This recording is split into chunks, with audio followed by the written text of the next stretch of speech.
আসসালামু আলাইকুম বন্ধুরা, স্বাগতম গ্রাম বাংলা ব্লগে। তো আজকে আমি যাব আমাদের ধান খেতে। তো তোমাদেরকে আমাদের ধান ক্ষেত দেখাবো।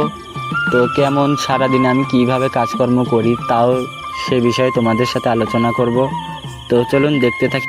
সমস্ত প্রস্তুতি নেওয়ার পর মাথায় গামছাটা বেঁধে এবার টুই টুই করে ক্ষেতের দিকে এগিয়ে যাব।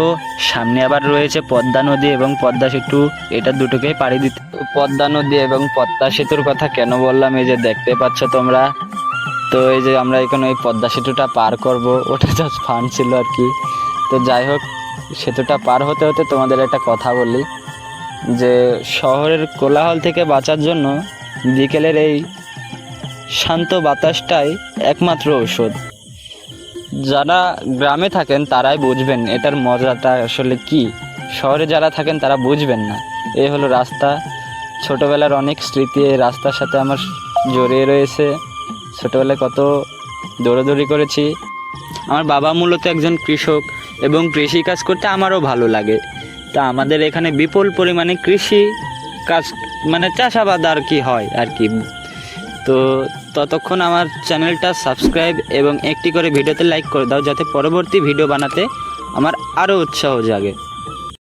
দেখতে দেখতে অনেকটা কাছাকাছি চলে এসেছে আমাদের ক্ষেতের। তো এই যে দেখতে পাচ্ছ তহিদ কাকু এখানে কুমড়ো চাষ করছে।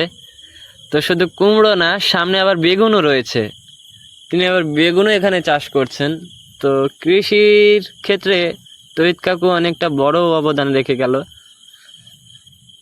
এই যে বেগুন ক্ষেত তোমরা দেখতেই পাচ্ছ, হয়তো আশপাশে অনেকটা ভালো পরিমাণে বেগুন ধরেছে। এই যে দেখতে পাচ্ছ আমার সামনে একটা বেগুন বেঁধেছে, বাহ, বেগুনটা খুব ভালো।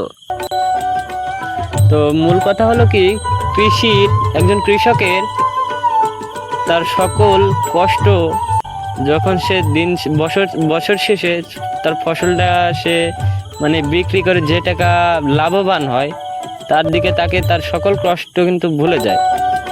আর কৃষকের যত কষ্ট, তার ক্ষেতের ভিতরে যত স্বপ্ন, সব কিন্তু এখানেই লুকিয়ে থাকে। সকল আশা ভরসা কিন্তু এখানেই থাকে। এই যে দেখতে পাচ্ছ আমার ধান ক্ষেত, চলে এসেছি।